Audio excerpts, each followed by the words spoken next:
c'est une affaire française, une affaire européenne. Le plaisir qu'on a de vivre dans une démocratie. L'important, c'est d'avoir vécu un moment ensemble. Depuis 1997, dans le pays de Bitche, depuis 2005 à Sarreguemines et Sarralbe, des JRI sillonnent l'arrondissement pour relater l'info locale. Des heures d'archives ont ainsi été enregistrées sur des cassettes, des DVD, des disques durs et des serveurs. La mémoire audiovisuelle du territoire.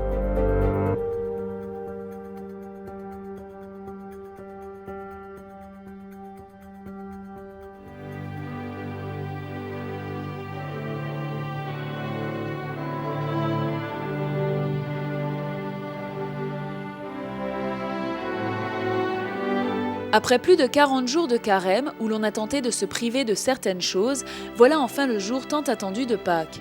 Et avec lui, le printemps et le lapin de Pâques qui viendra garnir de friandises les nids des plus petits. Lapins, poules, cloches et œufs en chocolat sont à l'honneur en ce jour de fête. Au pays de Bitche, on peut se le dire, les lapins de Pâques naissent à Sourtes, au sommet d'une colline où Gérard Bastian, artisan chocolatier, a installé son atelier. Au travail depuis 5h30 du matin, il n'a pas de répit en cette période de l'année. Il dispose d'environ 250 moules différents pour offrir un maximum de choix à ses gourmands clients. Le leader de ses créations reste essentiellement le traditionnel lapin, quelle que soit sa taille, mais de préférence au chocolat au lait.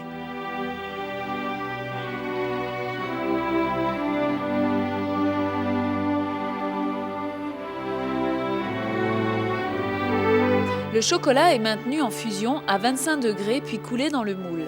Il suffit alors de patienter de 30 minutes à 2 heures en fonction de la température ambiante pour que le chocolat durcisse et puisse être démoulé, avec précaution tout de même.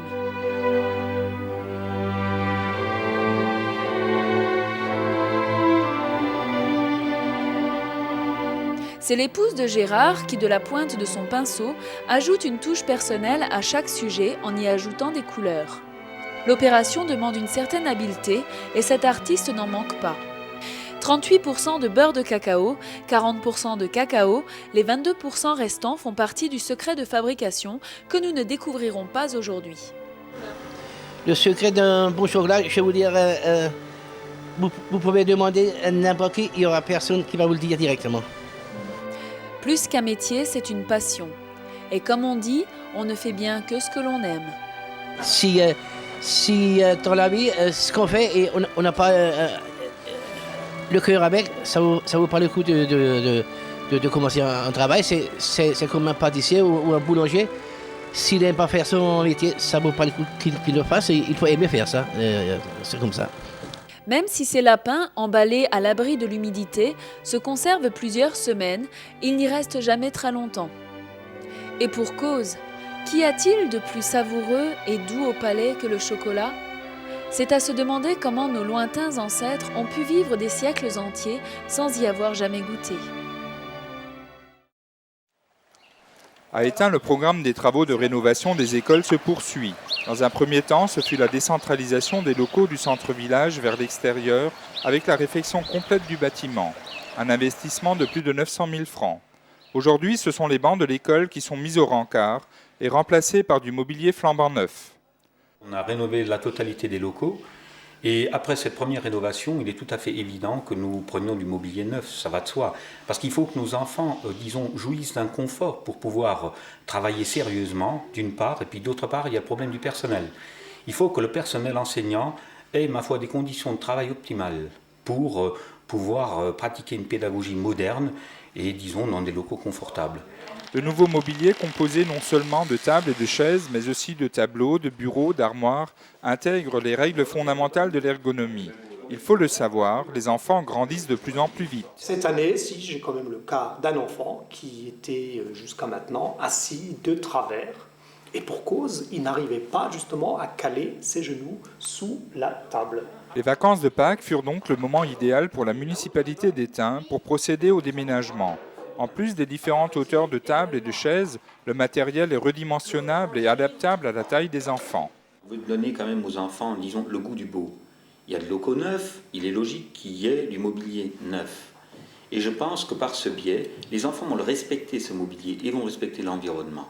Le coût global de cet équipement avoisine les 80 000 francs et représente pour le maire bien plus qu'un simple confort. Ces tables-là sont nouvelles, sont, disons, plus adaptées, plus appropriées à la position de l'enfant. Les chaises sont individuelles, non fixées aux tables, alors que par le passé, le tout était soudé, ce qui posait un problème réel. Là, maintenant, chacun est autonome et libre, disons, au moins dans ses gestes. Après les vacances de Pâques, les élèves des classes de primaire auront eu une belle surprise.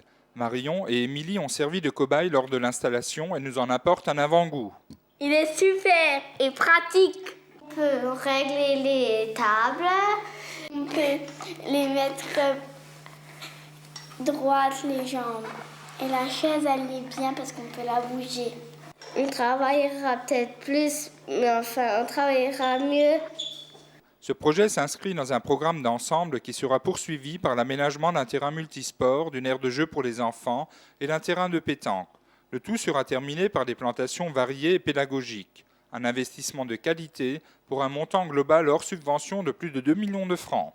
Cette structure que nous avons ici, je pense que pour l'heure, dans aucune des localités voisines, nous ne la trouvons. Donc c'est un gage pour l'avenir. Je pense que, disons pour les années à venir, s'il y a des suppressions à droite, à gauche, on peut penser à un regroupement complet ici à Étain avec un foyer, une possibilité de cantine et plateau sportif tout y est. L'Angélus est une sonnerie de cloche du soir, puis du matin et enfin du midi. Le jeudi saint, pendant le Gloria de la messe, les cloches s'arrêtent. On dit alors qu'elles partent à Rome. Elles ne reviendront que le samedi soir pendant la veillée pascale. Or, l'Angélus, dans les campagnes, signalait autrefois le rythme de la journée. C'est pourquoi les crécelleurs, traditionnellement des enfants de chœur, sillonnent le village remplaçant les cloches de leurs chants et de leurs bruits.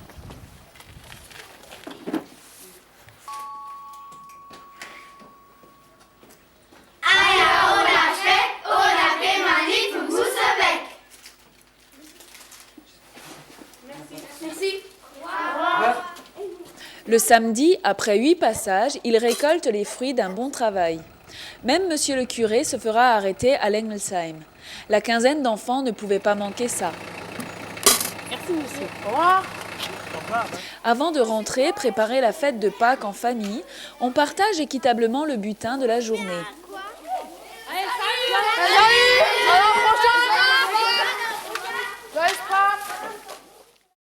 À Meisenthal, c'est le dimanche de Pâques que la saison touristique a démarré. D'un côté, nous trouvons la Maison du Verre et du Cristal, gérée par une association.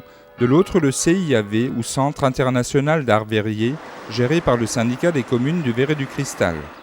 Au CIAV, le visiteur découvre une exposition d'art verrier contemporain. Des pièces réalisées lors des séminaires et des stages réalisés par des écoles d'art sous la direction de grands designers. Cette année, et c'est une nouveauté, le CIAV ouvre ses stages au grand public. Envie de faire du verre, alors c'est très simple. Déjà, c'est un matériau qui est très vivant. On peut pratiquement le toucher par l'intermédiaire de certains outils, mais c'est comme une pâte, comme du miel, et se travaille plus ou moins longtemps. On peut le réchauffer et chaque objet sorti du four en lui-même est vraiment une réussite pour le stagiaire qui vient faire une approche. La saison 1998 sera marquée par une nouveauté. En effet, Gilbert Maurer, président du CIAV, a présenté le Mazagran, un verre à café produit à la verrerie de Meisenthal jusqu'en 1938, avant de tomber dans l'oubli, détrôné par le service à café. Ce verre sera produit à petite échelle dès cette année. Ce lancement officiel de la nouvelle saison a été particulièrement marqué par l'un des points forts de la visite. Une mezzanine permet aux visiteurs de voir travailler les verriers. Micro-casques sur la tête, ceux-ci peuvent commenter et décrire directement le déroulement des opérations à travers un réseau de haut-parleurs.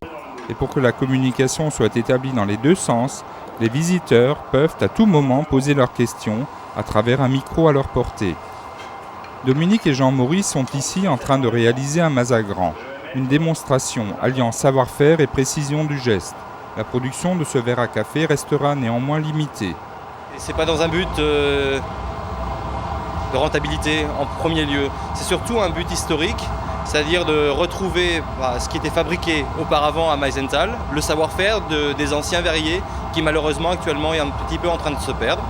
Ces pièces donc font l'objet de recherches, ce sont principalement des pièces historiques qui sont retravaillées et reproposées à la vente et aux visiteurs qui vont venir nous voir cette année ou les autres années à venir. Dans le bâtiment qui se juxtapose au CIAV, le musée du verre et du cristal est prêt à accueillir ses premiers visiteurs. Des milliers d'objets d'art et d'outils y sont exposés. Une visite guidée particulièrement intéressante. Parce qu'on explique quand même toute la partie fabrication, aussi bien le verre à chaud, soufflé, bouche et travaillé à la main, et aussi bien le verre moulé, les différentes techniques du verre moulé. Et on explique aussi toute la partie décoration, la gravure à l'acide, la gravure chimique, les décorations en guillochage, en gravure normale, en taille. Et on a une très belle salle d'exposition qui regroupe les cristalleries de Saint-Louis, Lalique, Baccarat, Dôme et une très belle collection d'art contemporain et une collection d'art 1900 qui regroupe Gallet, la première période de Gallet qui s'est passée à Meisenthal, et des pièces exceptionnelles de Burgund-Schwerer en émail intercalaire. Tous les ans, 15 à 20 000 visiteurs se déplacent au musée du verre et du cristal. Des visiteurs plutôt satisfaits. Les gens sont très contents. Ils peuvent passer entre une bonne heure, c'est un minimum qu'il faut compter pour une visite, jusqu'à 2, 3 heures, 4 heures par personne. Il y a des gens qui viennent à 2 heures de l'après-midi et qui sortent à 6 heures le soir. Des visiteurs qui viennent de partout en Europe, mais pas forcément du pays de Beach. La population du pays de Beach est assez mal représentée. Nos principaux visiteurs sont des Alsaciens et des Allemands. En complément au CIAV et au musée du verre et du cristal, le visiteur pourra découvrir la gravure sur verre. À ceux qui cherchent à passer un après-midi intéressant à Meisenthal, ils ne seront pas déçus. Depuis le 16 avril, les usagers de la route principale des Pins peuvent circuler en toute sécurité. Venant de Volminster ou de Sarreguemines, les automobilistes ont enfin la priorité sur les 4 routes communales débouchant sur cette voie.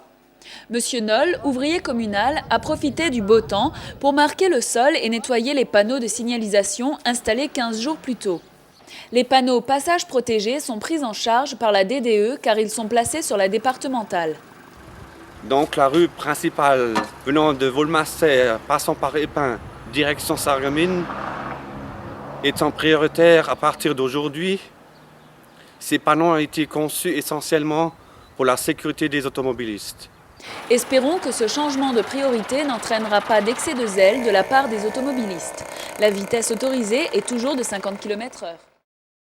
Dans le cadre de la réhabilitation des fonds de vallée, l'opération Eden, entretien des espaces naturels, a fait un travail remarquable. Le défrichement de la vallée de la Zinzel est terminé. Il suffit maintenant de clôturer l'ensemble pour accueillir les Highlands Cattle, ces bovins écossais qui occupent déjà plusieurs vallées du pays de Beach. C'est bon. Parce que de toute façon, il y a du jus dans la clôture. Très résistants aux intempéries de notre région, les terrains marécageux qui bordent nos rivières semblent leur convenir. Les responsables du parc naturel des Vosges du Nord, propriétaires de ces animaux, suivent leur évolution de très près. Hop, hop, hop, hop, hop. C'est bien. C'est bien. Allez. Allez, faut suivre. Hop, fais-leur peur. Fais-leur peur, fais donc ça. La pesée, qui est effectuée régulièrement, est une opération délicate. Rassemblés dans un enclos monté pour l'occasion, ils passent un par un dans une sorte de cage. En général très calmes, les bovins peuvent céder à la panique. Il faut alors se méfier de leurs cornes. Mais ce n'est qu'un court mauvais moment à passer, pour les uns comme pour les autres. Les Highlands Cattle retrouvent vite la quiétude de leur pâturage, où ils peuvent être admirés par les automobilistes curieux passant par là. Après Louis et Gauthier, c'est au tour de Clovis de naître dans un service de maternité fermé depuis novembre dernier. Une différence pourtant avec les 2 autres naissances. Caroline et Pascal Leichtmann n'ont jamais eu leur bébé dans l'urgence. Ils n'ont jamais accepté que leur enfant naisse ailleurs qu'à Beach. Depuis dès le début, mon mari et moi avons décidé que le bébé naîtrait sur Beach. Alors bon, c'est vrai qu'on a participé à toutes les manifestations. On a écouté toutes les réunions, on a écouté toute l'affaire dans les journaux. Et on espérait que l'hôpital ouvre. En choisissant d'imposer cette naissance à Beach, Caroline et Pascal ont fait la une des journaux, mais au prix de nombreuses difficultés. J'ai eu des coups de fil, je dirais même menaçants, pour la simple raison que certaines personnes m'ont dit que j'allais faire courir un risque à la maman et au bébé. Sans jamais se laisser impressionner, ce couple beachois a dû faire preuve de beaucoup de courage. On m'a dit comme quoi, s'il y avait une hémorragie pour la maman qui n'avait pas de poche de sang pour pouvoir transfuser la maman, chose fausse, parce que j'ai eu les poches de sang qui sont en stock à l'hôpital au bloc, et je crois qu'avec ces poches-là, on pourrait transfuser pendant un bout de temps, quoi. Donc le risque était à ce niveau-là nul. Il y a même des gens qui m'ont dit comme quoi, s'il y avait quoi que ce soit qui arriverait à la maman ou au bébé, qui se ferait un plaisir de me traîner devant les tribunaux. Et quand le bébé fut atteint d'une jaunisse, une nouvelle tentative de transfert fut menée auprès des parents. Je me suis opposé, je dis c'est hors de question que le bébé quitte. Il y a d'autres bébés, il y a 70% de bébés qui ont la jaunisse, donc c'est quelque chose de bénin pour un enfant. Cette naissance contestataire continuera d'être contestée par les parties adverses. Aux dernières nouvelles, les frais d'hospitalisation ne seront pas remboursés par la sécurité sociale. Une décision qui ne surprend plus les parents, qui continuent cependant à ne pas désarmer. Tout ce qui est prise en charge financier, c'est-à-dire le séjour de maman, du bébé à l'hôpital au niveau des soins, au niveau de l'alimentation, au niveau de son séjour, c'est à ma charge. Donc pour l'instant, apparemment, la sécurité sociale ne me rembourse rien du tout. Et comme le hasard fait parfois bien les choses, voilà le petit Louis qui croise Clovis. Ils auront tous deux servi la cause d'une bataille pour la survie du service de maternité de Beach. Un combat où les différentes parties ne semblent pas encore avoir désarmé.